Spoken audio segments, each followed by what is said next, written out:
Welcome back to another episode of Words of the Wise. Today I have Chief Holbrook from Odessa College PD. Really looking forward to having a conversation with him today about leadership and wellness. So, welcome to the show, Chief Holbrook. Thank you so much for being here. Absolutely. I'm glad to be here. How many years have you been in law enforcement total? I don't think I asked you. So this is my 16, I guess I'm in my 17th year now. I've been 16 full years. Awesome. And give us a little bit of background. How did you get started in this career? Who are you as a person, as a leader? Give us a little bit of context. So I really always wanted to be in law enforcement. I kind of took the long road around and didn't like go directly into law enforcement. I did some construction stuff and I really enjoy hands-on type work. But in 2007, 2008, things kind of turned sideways, and I really wanted the stability that law enforcement gives instead of the ups and downs, especially out here in Odessa. We're in the oil field. So even construction work, when the oil field slows down, work kind of dries up. And in law enforcement, I guess it's kind of the opposite. As the overall economy changes, we kind of do more work. So that's what brought me to actually fulfilling what I wanted to do initially anyway. Um, but going on from there, I didn't have a desire to work for a large city because it's just not my personality. I like the idea of small town policing, mainly because you as an officer can do more. You're not just taking an initial call and handing it off to somebody else. And over the years, I really enjoyed that. I was, after the academy, the first city I went to work for was Colorado City, which is over closer to Abilene than Odessa. And I worked there for a little over 6 years. Started on patrol. Decided that I wanted to be canine because I always kind of had that desire. I love animals.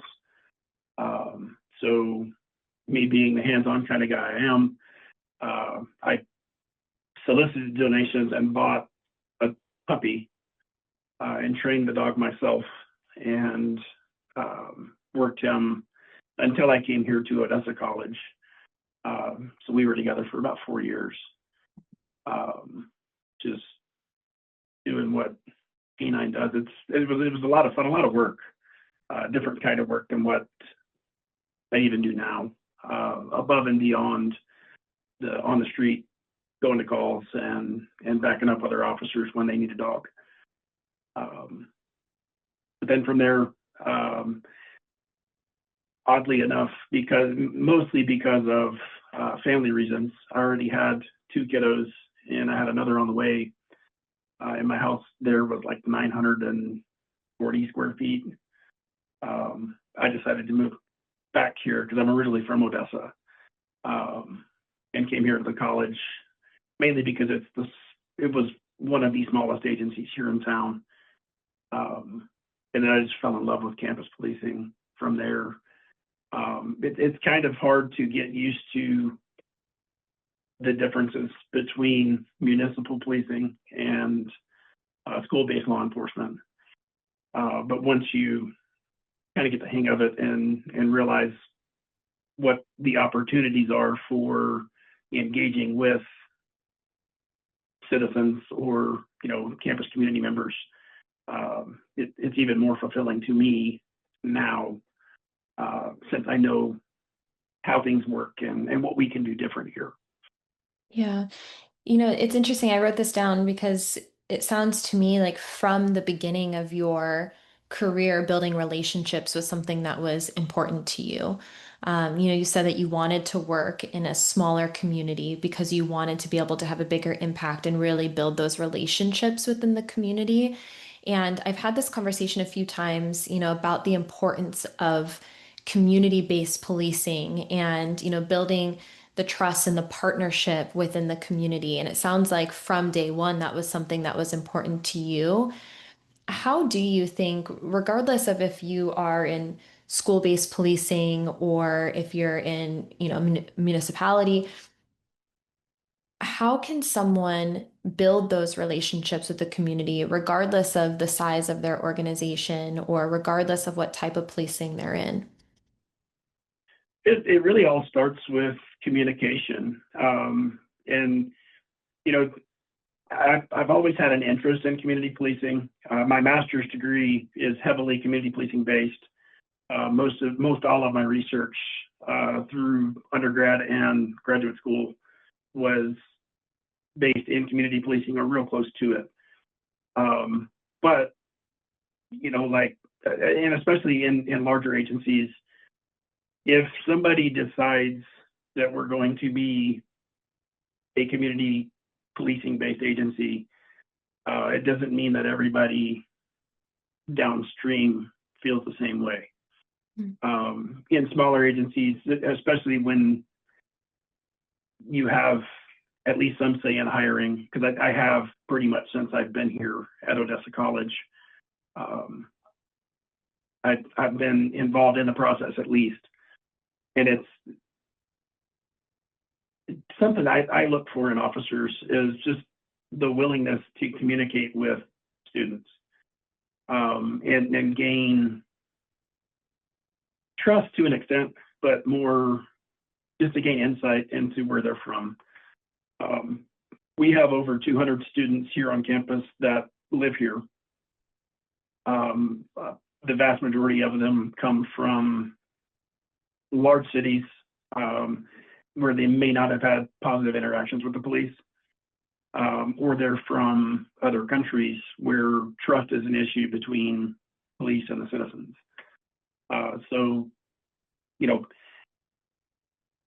at both of the agencies I've been at, that's what I try to do is go out and find those conversations and just talk to people and get kind of an idea where they're coming from, as opposed to, waiting for them to call.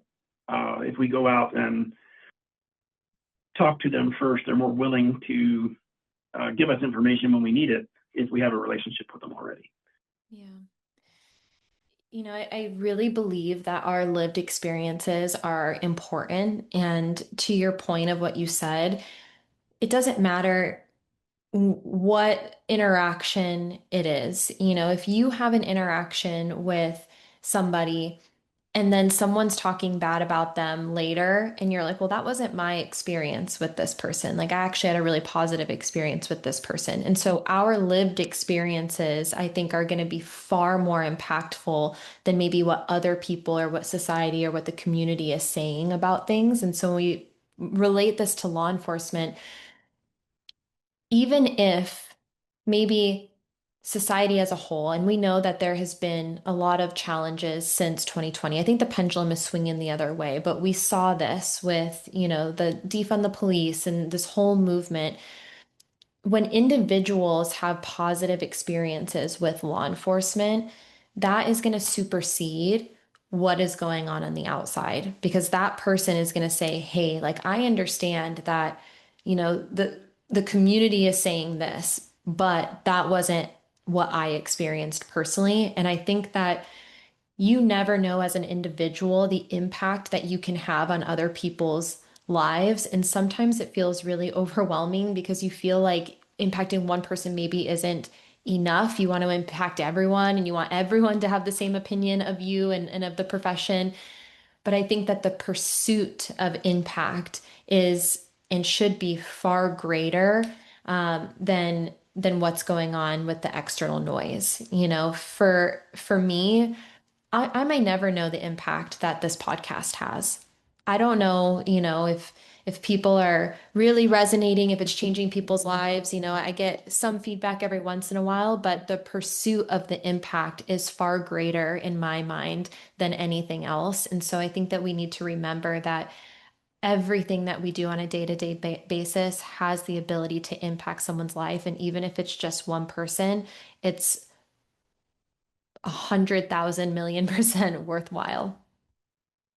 Absolutely. So to that point, back in, I want to say it was 2015, within my first year here at the college, um, my schedule, well, even now, our schedule is still pretty much the same.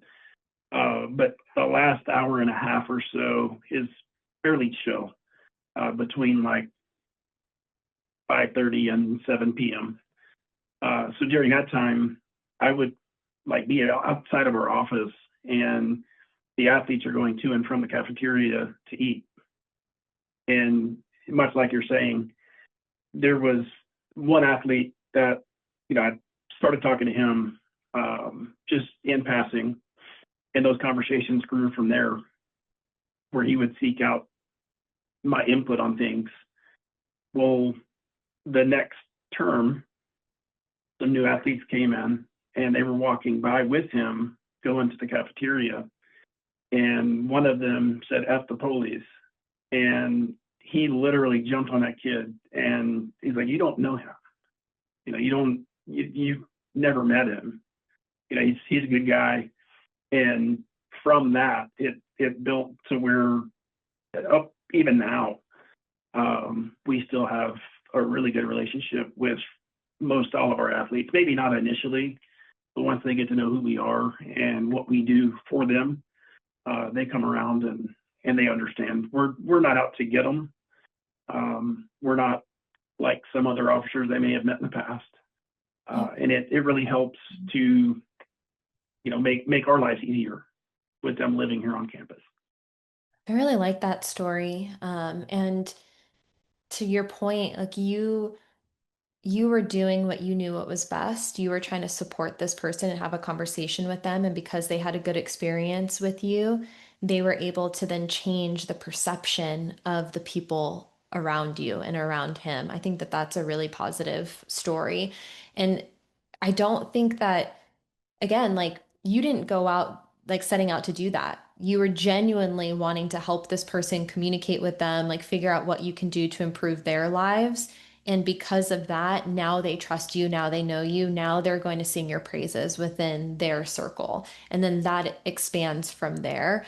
I think a lot of times, and I hear this, and it's not just in a professional setting, but I just hear this in general, where a lot of people are like, well, what's the point? If everyone feels this way about us anyway, what's the point? And that story is the point. That's the point. Yeah, I like.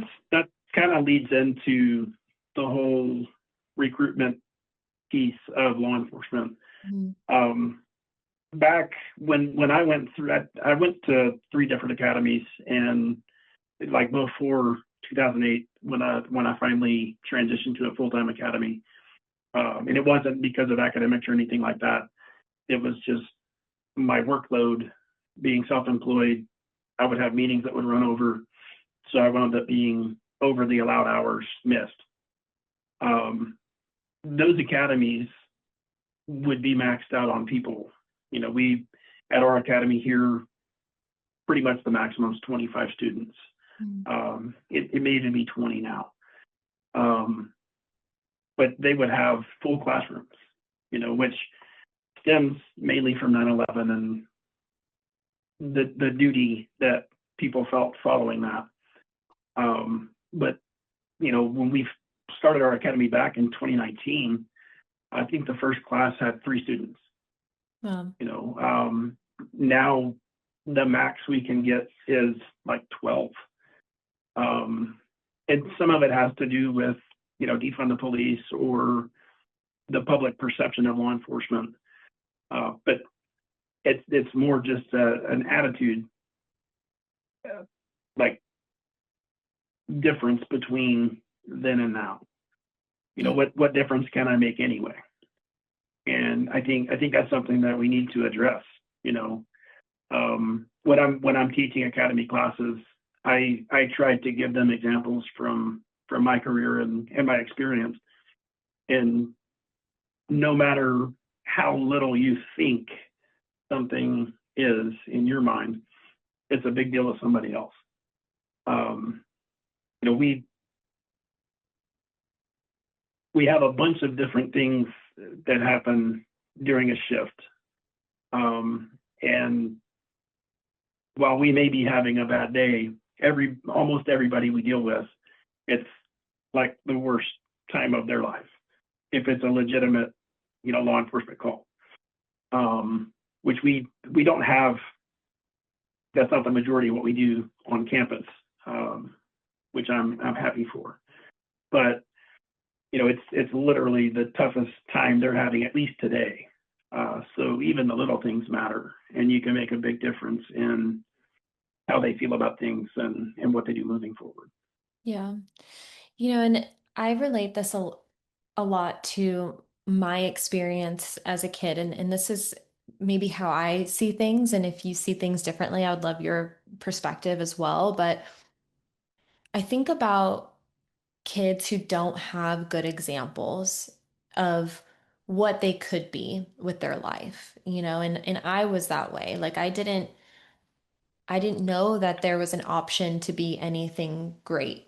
Like I had really poor examples with my biological parents on what life looked like.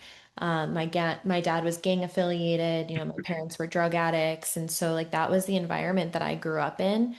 And I think about like the young kid right now that is in that environment where everything around them is hard, it's negative, maybe they don't know that they could be something other than what is directly around them in their environment.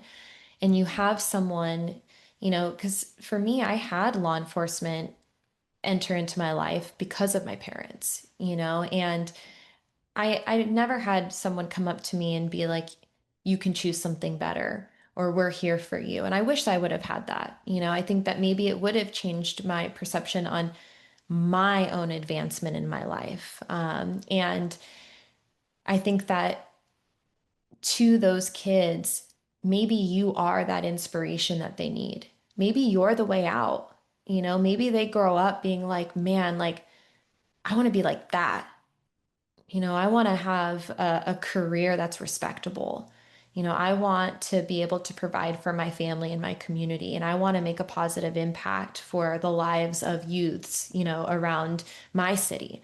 And so, again, I think it goes back to maybe you don't know it, but you have the opportunity to potentially set the trajectory for someone's life. And especially when you're in the position that you're in, where you are dealing with the younger generation, you are shaping their perspectives and their perceptions and maybe even their trajectory for what they want to be in their life. And so I think that that is inspiring to think that every single person in this profession has the opportunity to do that. I think it's just a matter of, are you going to take advantage of that opportunity or not? It actually goes. It could go either way. You reminded me of a situation. Well, me growing up. Um, at I don't think I wasn't 15 yet. At 14, right around Christmas time, my stepfather committed arson and burned my house down. Wow. I was living with my mom at the time. Um, so not too long after that, my mom got a job in Tennessee. We moved over there, and it was mainly under the guise of her getting a job to be with the guy that burned my house down. So roughly a year after that happened, on my birthday, which is a couple of days from now, the SWAT team comes in to the little mobile home that we were staying in and arrest him. So I wake up at like 5:45 in the morning with the AR in my face. He goes away. I could have moved back with my dad, but I stayed with my mom mainly to help her. But a couple years after that, it may not even have been a couple of years. I was working with a sheriff's deputy that had an auction house, and we'd go around and I'd help him load up furniture and take it over to the auction and all this good stuff. I was never a bad kid. I did some things that were dumb, but I was never a bad kid. But one day he kicked his pistol out of his truck into the grass. Somehow it got out of the truck and on the ground. He couldn't find it because the grass was tall. And instead of, you know, looking at that possibility, he winds up sending two on-duty detectives to my house while my mom is at work. And they violated my rights and my mom's rights and searched my house for this gun that I didn't even steal.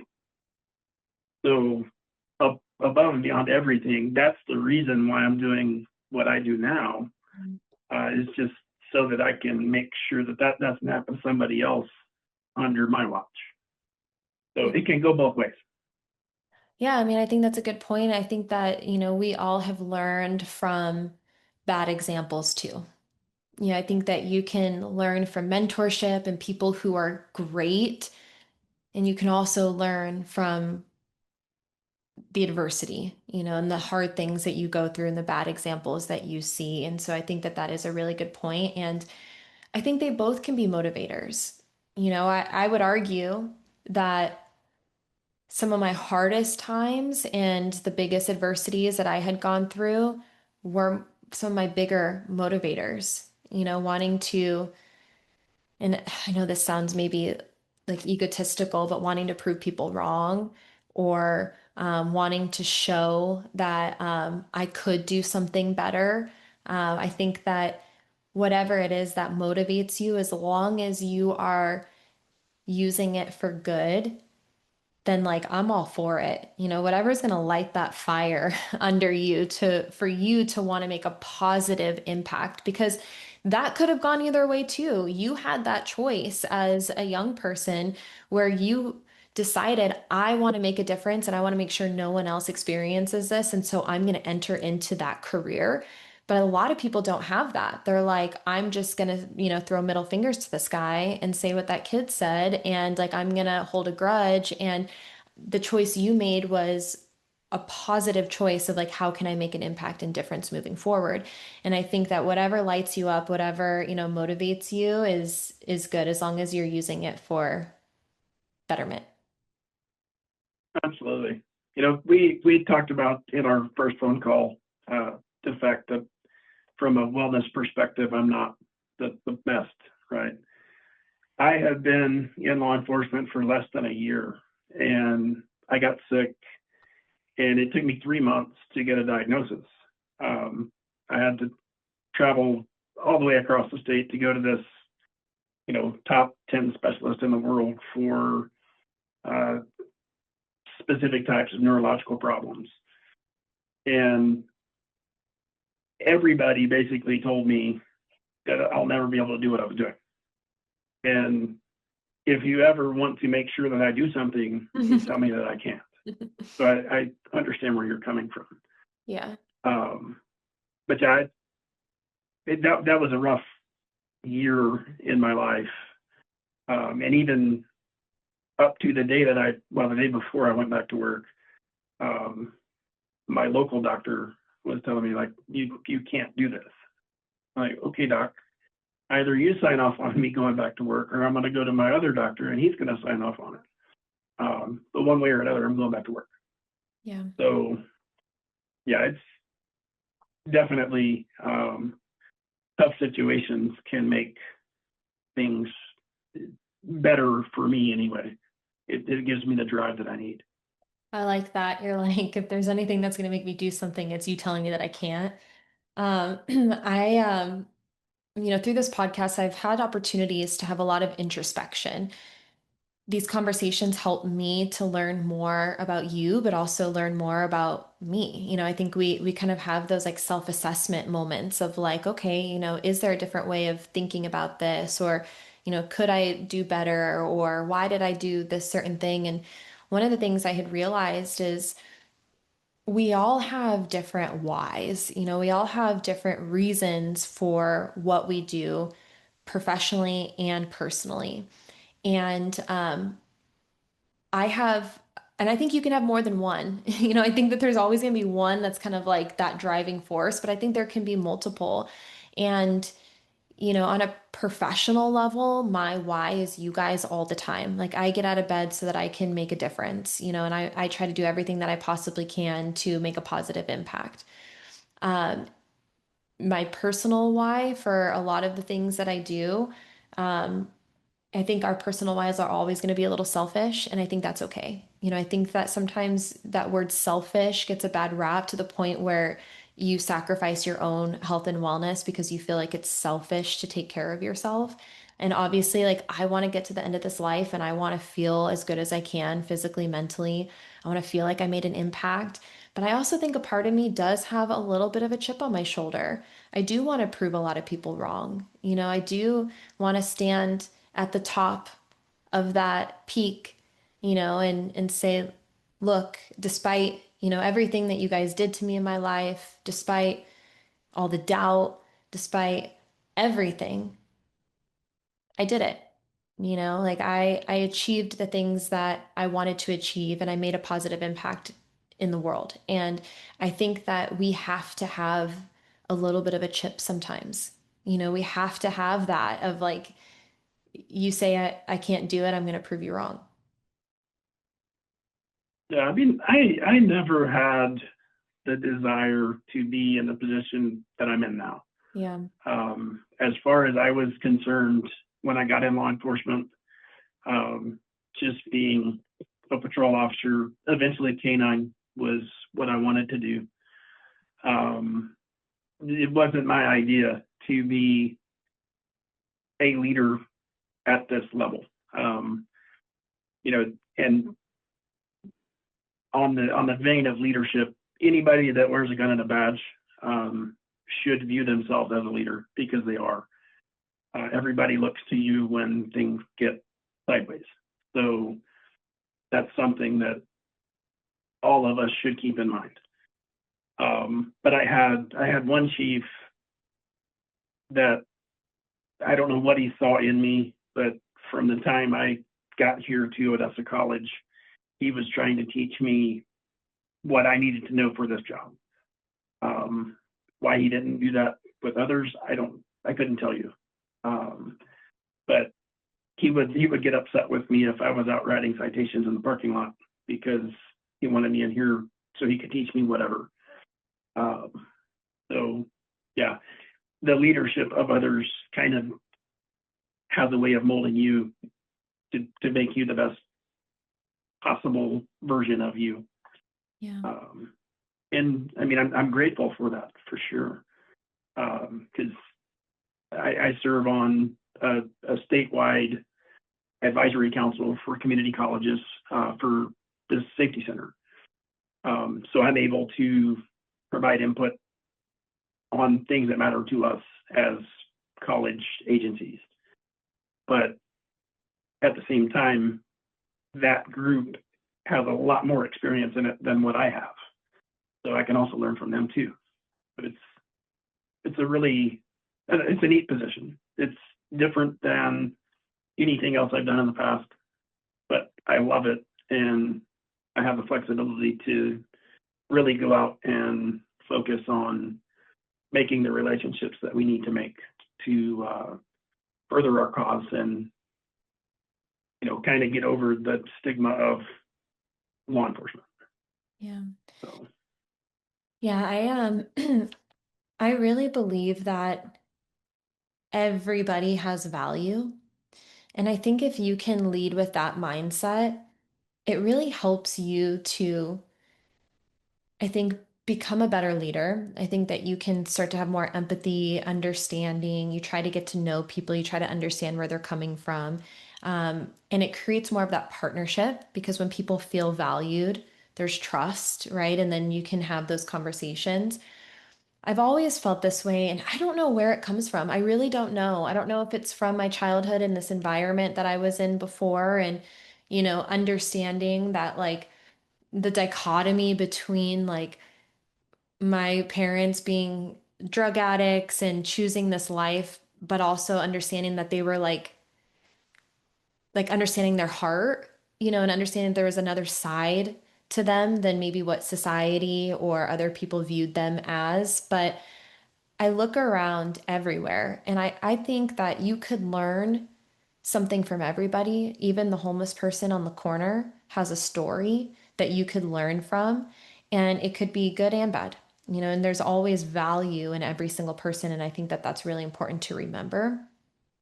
In your opinion, what qualities do you think make a really good leader? Above and beyond, I mean, even outside of law enforcement, to be effective in leadership at any, you know, level, you have to be able to listen. Mm. If you don't listen, then you can't understand where somebody else is coming from. And without that understanding, you can't make them better in their own space. Um, so that's probably the most important piece of leadership. Um, I could have all the degrees in the world, but if I can't understand where somebody's coming from, there's no way that I can make both of us better for it. I like what you just said about listening to understand. There's a big difference. And we've all experienced this where you're having a conversation and you know that the person is just listening so that they can then talk to be heard, instead of like actually listening to understand where you're coming from, understand what you say. And I think that that takes a level of awareness and presence to actually have a conversation with someone and like truly listen to try to understand where they're coming from. So I really like that you added that. It's like it's important to listen to people, but you're also trying to get a better understanding of what they're saying. Absolutely. My final question for you is for the younger generation. I know that you had a positive mentor in your life, and my goal with the podcast is to give the younger generation words of wisdom and motivation for the future. So, if you could go back and you could talk to your younger self, what words of advice would you give to that younger officer coming into this profession? Maybe something that you wish you would have known or something that's helped you along the way. Knowledge and education is the most important thing that you can have in law enforcement. And I mean, it doesn't stop at what you learn in the academy. Um, and you never stop learning. So if education is something that you value, get it while you're young. Because I waited, and it was really tough having 3 children when I started in my undergrad degree, and then going on to the master's degree. I had 4 kiddos in the middle of COVID, and for most of that time, we were short staffed, and I was working 7 days a week, 12 hours a day. So get the education, get it now while you're young, and maybe you won't have to be working as hard when you get to my age. Awesome. Thank you. Thank you for your time. I really appreciate you coming on here and talking to me about leadership and wellness. I really appreciate it. Absolutely. Thanks for having me. Of course.